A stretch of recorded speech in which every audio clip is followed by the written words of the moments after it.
Hello everyone, welcome to another lecture of organizational behavior and today our topic is early theories of motivation. हम early theories देखेंगे motivation की, वो क्या होती हैं। बेसिकली ये चैप्टर नंबर 7 है ऑर्गेनाइजेशनल बिहेवियर का, मोटिवेशन कॉन्सेप्ट, और हम अर्ली थ्योरीज ऑफ मोटिवेशन देख रहे हैं जो कि पुरानी थ्योरीज होती थी। तो सबसे पहले हम देखते हैं व्हाट इज़ मोटिवेशन। मोटिवेशन होता क्या है।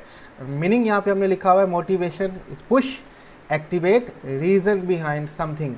मोटिवेशन को कहा जाता है पुश, धक्का, एक्टिवेट करना, रीज़न बिहाइंड समथिंग, किसी चीज़ के पीछे कोई वजह होना जिसकी वजह से आप कोई बिहेवियर शो कर रहे हैं, हम उस वजह को कहेंगे मोटिवेशन। ठीक है। डेफिनेशन ऑफ मोटिवेशन, उर्दू में कहते हैं मोटिवेशन को हौसला अफजाई करना। Motivation refer to the process by which persons efforts are energize, directed and sustain toward attaining a goals and objective. Motivation refer करता है एक प्रोसेस से, एक अमल से, बाय विच जिसके ज़रिए persons efforts are energize, directed and sustain. किसी भी शख्स की जो एफर्ट्स होती है, कोशिशें होती हैं, आर एनर्जाइज, उनमें तेज़ी आ जाती है, डायरेक्टेड उनको रास्ता मिलता है, एंड सस्टेन वो परसिस्टेंट रहती हैं toward attaining a goal and objective, अपने गोल और ऑब्जेक्टिव को हासिल करने के लिए। तो मोटिवेशन बेसिकली एक प्रोसेस है, एक अमल है जो किसी भी शख्स की एफर्ट्स को में अंदर तेज़ी लेके आता है, उनको डायरेक्शन फराहम करता है, उनको सस्टेन बरकरार रखता है कि वो अपने गोल्स और ऑब्जेक्टिव हासिल कर सके। There are 3 main elements of motivation in this definition. 3 main element हैं हमारी डेफिनेशन के अंदर मोटिवेशन की। Number 1 energy, number 2 direction and number 3 persistent, जिसको हम सस्टेन भी कहते हैं, बरकरार रखना। आगे हम चलते हैं अर्ली थ्योरीज ऑफ मोटिवेशन। जो हमारी मोटिवेशन की अर्ली थ्योरीज हैं वो हमारे पास आ चुकी हैं। इसके बारे में हम अपनी प्लेलिस्ट मैनेजमेंट के अंदर भी डिस्कशन काफ़ी ज़्यादा कर चुके हैं, तो यहाँ पे भी हम जल्दी जल्दी से डिस्कस कर लेते हैं। सबसे पहले हमारे पास है Maslow hierarchy of need theory.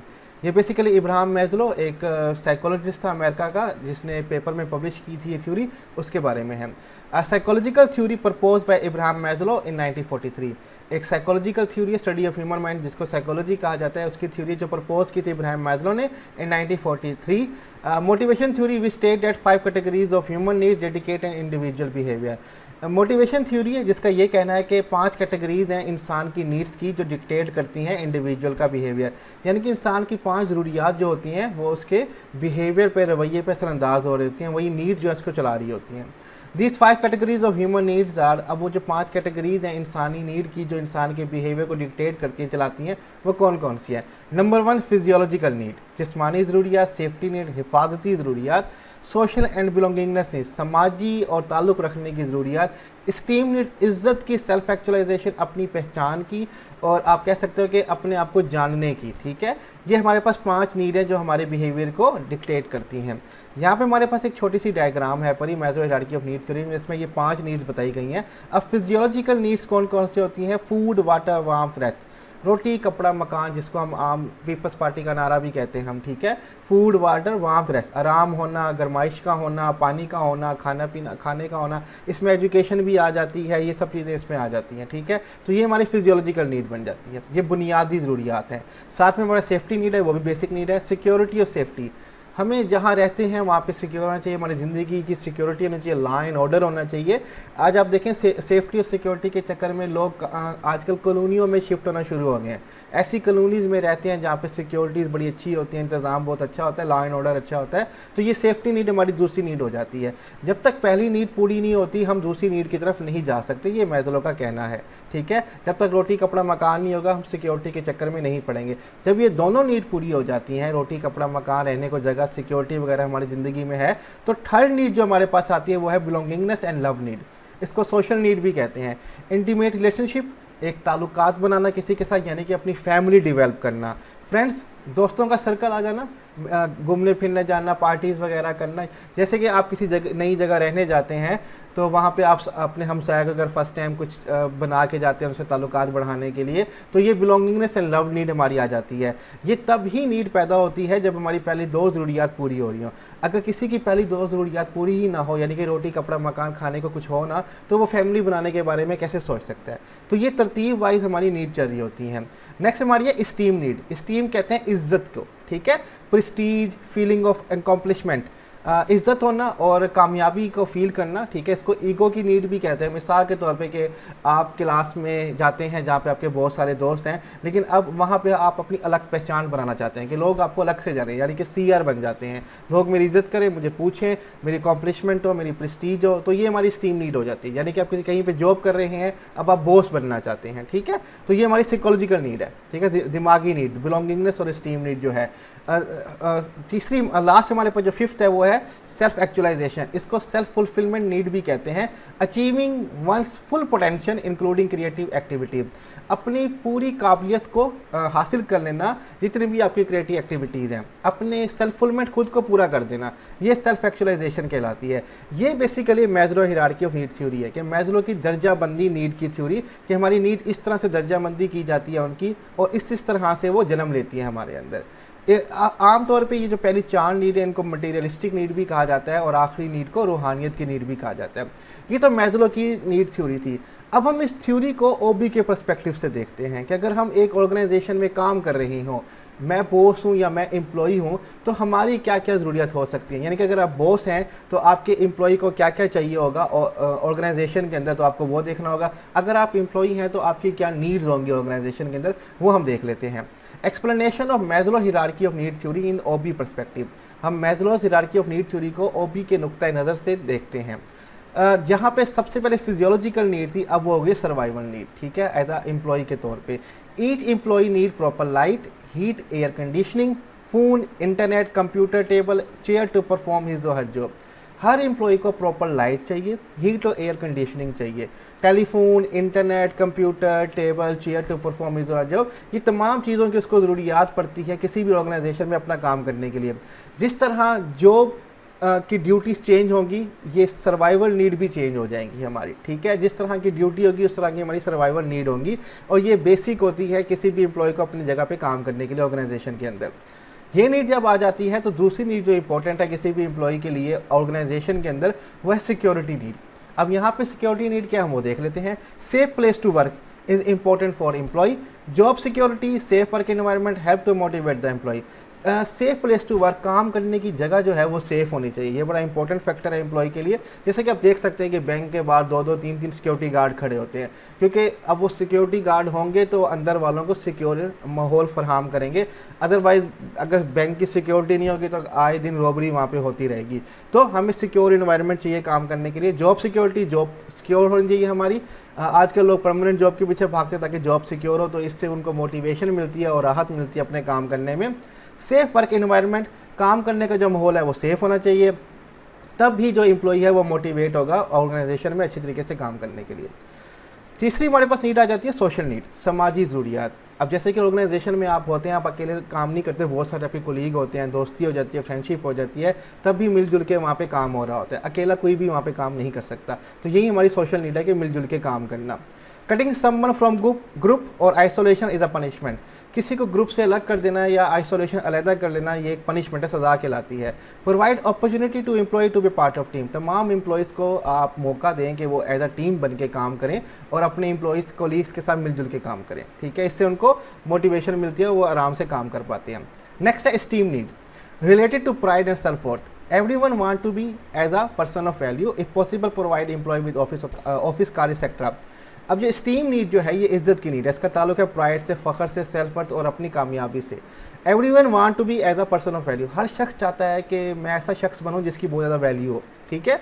If possible, अगर मुमकिन है, अपने एम्प्लॉयज़ को ऑफिस दें, कार दें, अगर वो इस काबिल है, उससे सजेशन मांगे, इससे उसको खुशी मिलती है कि मेरा बॉस मुझसे कुछ पूछ रहा है, तो इससे उसको मोटिवेशन मिलती है, उसको स्टीम, उसकी नीड पूरी हो रही होती है। फाइनली हमारे पास self actualisation, related to self realisation, self growth, अपने आप को रियलाइज़ करना, अपने आप की फुलफिलमेंट करना और अपनी ग्रोथ करना। Individual must be given opportunity to go as far as their ability will take them. तमाम इंडिविजुअल्स को, एम्प्लॉय को मौका दें कि वो जितना दूर जाना चाहते हैं और जितनी उनकी काबिलियत उनको लेके जाना चाहती है वो काम करें। सपोज के तौर पे अगर वो कोई मुश्किल टास्क करना चाहते हैं और उनमें काबिलियत भी है तो आप उनको चांस दें, वो आगे बढ़ के आते हैं कि सर मैं ये काम करना चाहता हूँ, तो आप उनको चांस दें। इनसे उनकी ग्रोथ भी होगी और उनकी रियलाइजेशन भी होगी कि वो किस काबिल हैं कि नहीं। तो ये हमारे पास Maslow hierarchy of need theory जो है वो मोटिवेशन का एक कॉन्सेप्ट है जो कंप्लीट होता है। नेक्स्ट हमारे पास है हर्ट्ज़बर्ग 2 फैक्टर थ्योरी। मैं इनको थोड़ा तेज़ी से गुजार रहा हूँ क्योंकि ये मैनेजमेंट में हम सब पढ़ चुके हैं, आप पहले भी पढ़ चुके होंगे, तो हम ज़रा स्पीड अप चल रहे हैं। Herzberg two factor theory. Frederick Herzberg extend Maslow work by using empirical research, experience or judgmental base to develop his theory on employee motivation. Frederick Herzberg ये भी एक साइकोलॉजिस्ट है जिसने एक्सटेंड किया मैस्लो का वर्क, जो हमने लास्ट थ्योरी देखी Maslow hierarchy of need theory, उसी पर काम किया, एम्पिरिकल रिसर्च की, अपनी एक्सपीरियंस और जजमेंट की बेस पर उस पर रिसर्च की और अपनी थ्योरी डेवलप कर दी एम्प्लॉय की मोटिवेशन पे. अब इसने क्या फाइंड किया हम वो देखते हैं. He found that people were motivated by recognition, responsibility, achievement, advancement and work itself. These factors were labeled motivator. इसने ये तलाश किया, ये ढूंढा कि जो लोग हैं ऑर्गेनाइजेशन के अंदर वो मोटिवेट होते हैं रिकॉग्निशन से, पहचान से, रिस्पॉन्सिबिलिटी से, जिम्मेदारी से, अचीवमेंट कामयाबी से, एडवांसमेंट तरक्की से एंड वर्क इटसेल्फ खुद से काम करने से. इन फैक्टर को इसने लेबल दिया मोटिवेटर. यहाँ पे इसने बताया कि जो लोग हैं वो मोटिवेट होते हैं रिकॉग्निशन से, रिस्पॉन्सिबिलिटी से, अचीवमेंट से, एडवांसमेंट से और वर्क इटसेल्फ से. तो ये इंपॉर्टेंट फैक्टर हैं किसी भी एम्प्लॉय को मोटिवेट करने के लिए ऑर्गेनाइजेशन के अंदर अकॉर्डिंग टू हर्ट्ज़बर्ग. नेक्स्ट उसने क्या फाउंड किया. He found that bad feeling associated with low salary, minimal fringe benefits, poor working condition, ill-defined organization policies and close-minded supervision. These factors were labeled as dissatisfier. उसने ये ढूंढा और तलाश किया कि जो बैड फीलिंग्स होती हैं एम्प्लॉय की वो एसोसिएट करते हैं लो सैलरी से. अगर तनख्वाहें कम हो तो वो मोटिवेट नहीं होते.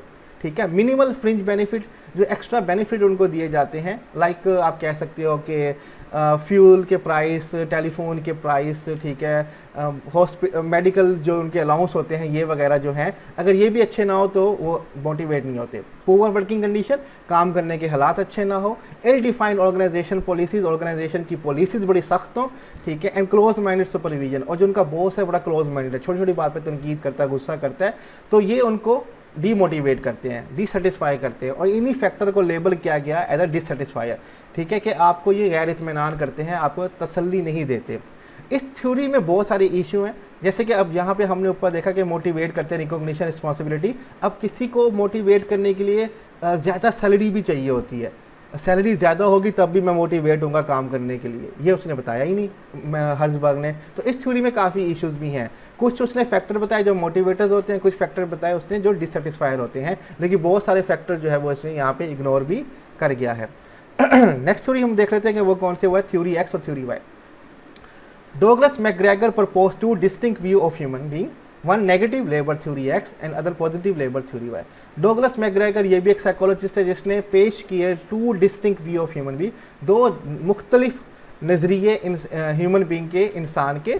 एक नेगेटिव जो उसने नज़रिया पेश किया उसको उसने लेबल दिया थ्योरी एक्स का, एंड अदर पॉजिटिव, दूसरा उसने पॉजिटिव लेबल दिया उसको, पॉजिटिव व्यू दिया उसको उसने लेबल दिया थ्योरी वाई. अभी दोनों थ्योरीज कहती कि हम वो देख लेते हैं. शॉर्ट सा यहाँ पे एक्सप्लेन किया गया है. Theory X, the assumption that employee dislike work, यहाँ पे लाइक को हम इग्नोर कर दीजिएगा. Employee dislike work are lazy, dislike responsibility and must be directed and persuaded to work. Assumption ये मफरूज़ा है कि जो एम्प्लॉय अपने काम को पसंद नहीं करते, ये अमूमन जो इनकी आदतें होती हैं वो लेज़ी होते हैं. डिसलाइक रिस्पॉन्सिबिलिटी, जिम्मेदारी लेना पसंद नहीं होती. And must be directed and persuaded to work, इनको आपको रास्ते पे ले आना होगा और इनको कायल करना होगा, परसुएड करना होगा काम करने के लिए. ये खुद से काम करने के लिए कभी भी तैयार नहीं होंगे. ये है हमारे पास थ्योरी एक्स, नेगेटिव व्यू दिखाता है लोगों का. दूसरा है theory Y, the assumption that employee like work, ये मफरूज़ा के जो एम्प्लॉय काम को पसंद करते हैं, are creative, seek responsibility and can exercise self direction. ये क्रिएटिव होते हैं, तख्लीकी लोग होते हैं, हर वक्त कोई नए आइडियाज़ सोचते रहते हैं. इनको सीक रिस्पॉन्सिबिलिटी, जिम्मेदारी करने का बड़ा शौक होता है, हर जिम्मेदारी खुद लेना पसंद करते हैं.